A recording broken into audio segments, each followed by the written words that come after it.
Hello Internet! I'm HamsterBomb and you guys are watching another figure review video, and I'm really excited about this one. This is the brand new Nendoroid figure for Geralt of Rivia.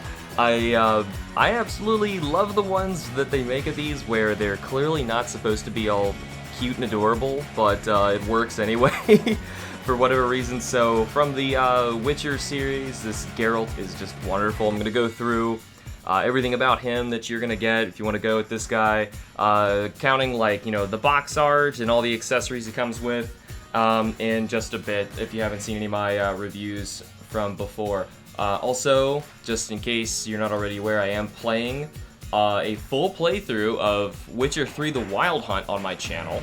I have played through all of The Witcher 2 as well. I've done both paths of Yorviths and Roaches, just for the record, I guess. I've done it since I've finished playing The Witcher, which is still being edited, rendered, and uploaded and put on the channel, because we're nearing the end. It's coming close.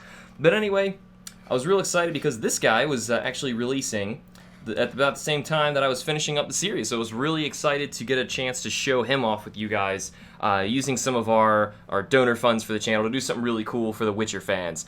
So regardless, I really wanted to have my hands on this little guy anyway. Plus, Kim has started playing The Witcher since we got the game, and yeah, she's a huge fan of it now too. So first things first, they give you instructions. Again, you can kind of see really quickly here. I am going to be messing with my focus as I do this to keep it on manual so it looks better. So anyway, there we go. We can see here a bunch of generic stuff they always give you, though it is the English, which is nice. Just showing additional stuff that he does come with, which we'll get into in a bit. Typically there's instructions on how to assemble things, which is important for some pieces, but I'm going to show you here in a minute anyway, so there's that. You get it in case you are confused at how any of this stuff works. So I'm going to back Geralt and some of his things up for just a moment so we can take a look at the box first. So, good smile boxes typically always look really nice, and this one, like the others, looks very cool. We got a close-up shot here of just Geralt's his normal face head-on. We can kind of see a couple different shots here. I'm going to come closer. There we go, of Geralt with one of his swords. He does have an extra face, so we're going to take a look at that in a bit. His drugged out, took too many potions face. I can't quite see this one here. There he is using Igni. He does come with an Igni part. Same on the bath. The top one is a sword repeat again, but this new picture is him in the bathtub, which I believe is also repeated on the bottom, so we can at least see it there. There we go. Awesome. So that's basically the box. These are really sturdy boxes too. I really appreciate that the level of care they put into making sure these things are contained properly. It's really nice because not enough companies who sell high-end figures give you a nice enough box to really keep it sturdy. So as we kind of saw in there really briefly, a couple of things I can quickly go over really quick.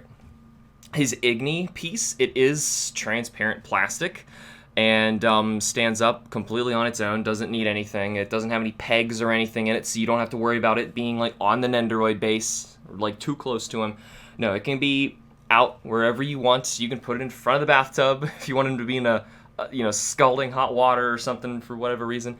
But yeah, it's got this little arch to it as well, so just like how he uses it in The Witcher 3, because in 2 it's a little different. It's more like you shoot a fireball, but clearly this is the Witcher 3's Geralt. So anyway, I really appreciate having extra stuff like this. I really like that stuff because you can change the figures up, have them interact with other things in their environment. Here is the second face that you guys did see. I haven't switched it out on mine yet, and I'm not going to do it in the video because if you have an Nendoroid or seen my videos about them before, I've shown you how to switch faces. It kind of takes a while on camera, so I don't want to do it now, but at the very least we can see this other one, more of a mid-battle Geralt. I really like this one because he's gritting his teeth, and especially the veins pulsing through once he's taken too many potions and he's getting his toxicity level is just cranking. Oh man, I remember too many fights where I ended up like that. Now this is awesome.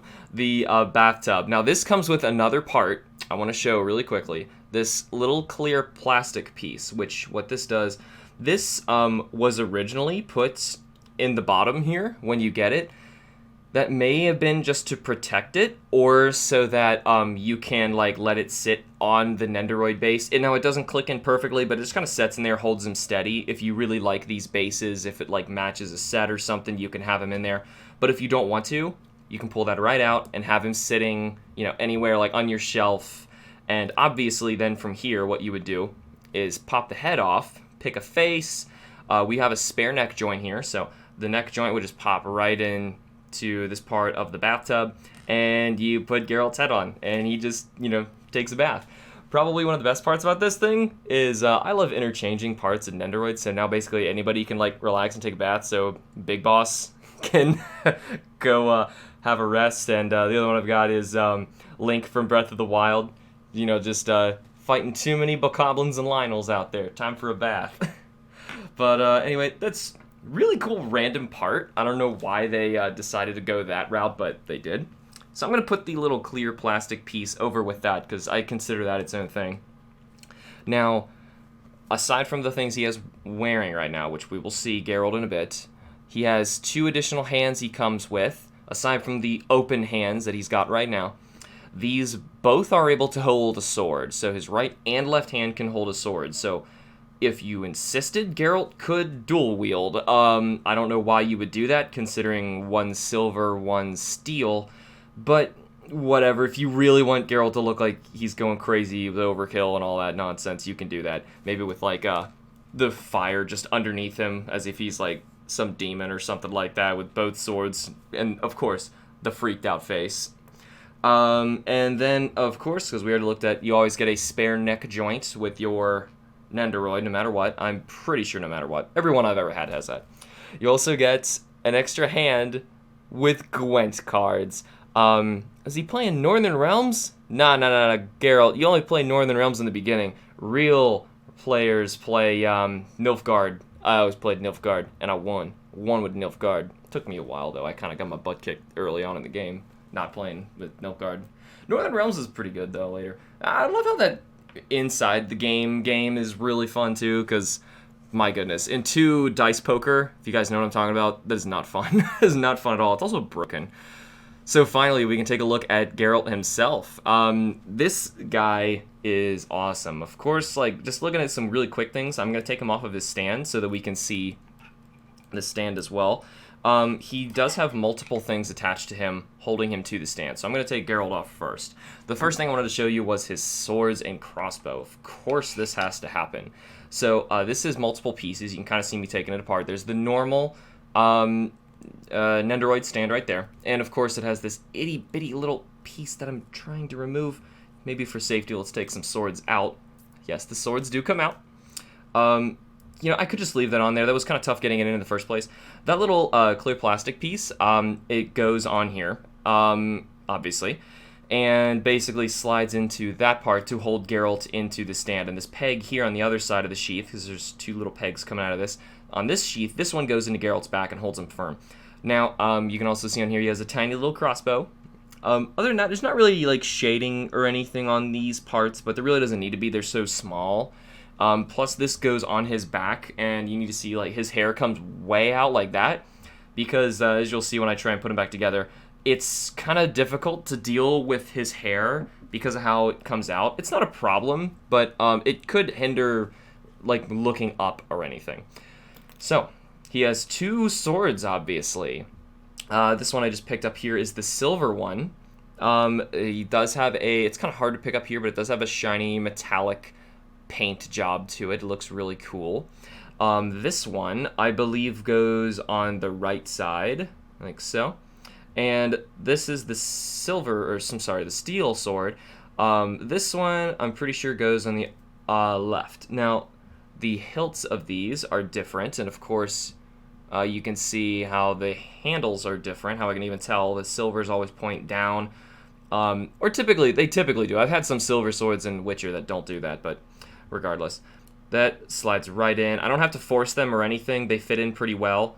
Yeah, that's basically it. He's got his swords. I haven't really messed with him holding the swords or anything yet, but for now, just to show you how that pegs into his back. It goes on almost completely horizontally, if we can see this, in order to get his hair out of the way, because this crossbow is a problem with it being up like that.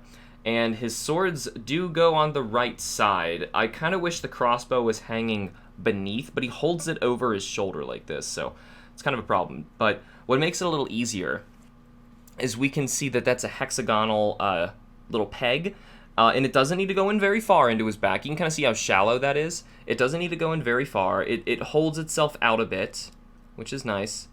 You know, for the sake of doing it now, I'm going to peg it right back in. See, it's not that big of a deal, but we can kind of see now where his hair is. That's why it sticks out so much. You can kind of tell it's coming it's actually touching the crossbow as of now, and he's just looking straight ahead. So that's with the swords going out to the side. If I have any complaint with this figure, it's the hair's a little tough to deal with, but looking at it already, I mean, I didn't want to compromise, you know, his hair going back for the sake of, you know, trying to get that crossbow to fit better. I probably would have just moved the crossbow, but well. Other than that, he's got typical Nendoroid joints and all that stuff. You're probably not, if you have seen any Nendoroid in the past, you're not going to be surprised by any new joints or anything like that. The neck joint, obviously, is just another one of these guys, a good smile joint. And then the arms can pivot, the elbows can pivot, the hands themselves obviously will pop off so that you can replace them with other hands. I really like the detail in this guy in particular. I'm going to zoom our focus in a bit so we can get a better look, because there's a lot going on here. I really like the detailing in his chainmail for one, which, by the way, these have joints. These itty-bitty little shoulder pad things, which is another thing. I'm really glad he's wearing this armor from the beginning of Witcher 3. It's one of my favorite armor sets in the game, look-wise, and because it's not that great because you start with it, I always missed looking like this, and that's why I intentionally later on, by the time I started playing the DLC, I just wore the Viper set, because it looks like this, except I dyed it all black, and it looked, like, really slick, but still. Good on Letho. He knows how to make his armor over there in the Viper school. So, anywho's, nice little Witcher medallion. There's no string or anything to it. It's just kind of like sculpted into his chest, which is fine. I mean, you know how small that would be. Going from here, once again, same deal with the other hands. There also is a joint at the torso, so he can be doing some twists and all that stuff. You can get a surprising amount of movement with these little guys. He has a small hook right here. I believe this is where you hold your trophy in 2. I don't remember him having a hook here in 3 holding anything, because your trophy goes on a roach. I don't really remember what that's for, but if that's really just like a little thing from 2, that'd be awesome, because, well, I don't have anything to hang on it, though, but still. Maybe he holds like some pouches and goodies and all that stuff. Whoa, we're losing a sword from me bobbling him everywhere. Here's from the back. And same deal with the joints. You can kind of see how those knees work, as well as getting a lot of movement with the footsie tootsie. It does twist in almost any direction and goes up and down. One of those joints, I can tell for sure, is going to be really hard for a bootlegger to copy. That's a really good foot. Typically, feet are some of the hardest joints that people don't really take for granted, or they take for granted when they have a nice figure. If you're not buying like a bootleg version, you really need to watch your feet, because the feet are probably like the first part that you'll notice yours is a fake for, because when you try and do a dynamic pose or something like that, say I had his legs out farther, right? This way I'm able to have his feet firmly flat on the ground at almost any direction. But if it was a fake, you know, they would be bobbling sideways. It'd be more like this, or... Oh, it's a gentle little thing, but if you're curious, it's just a little ball right there. But yeah, and they can't even get those right. Especially, it's mostly the size is what it is. The feet are really small. So anyway, a bunch of itty-bitty little parts. But once you get him standing upright, he looks really great. Actually, we're kind of doing a bit of an Igni right now. Sort of. It looks pretty sweet. So anyway, yeah, that's Geralt of Rivia. He's really detailed. He looks really nice. He's got lots of little parts. I can't wait to show him off with like a bunch of different swords that he's got, because he just looks so great. I want to like pin him up against some of my Monster Hunter figures or something like that. Just I love crossing the streams, guys. Clearly, I said my first thought about the bathtub was to put other Nendoroid heads in it.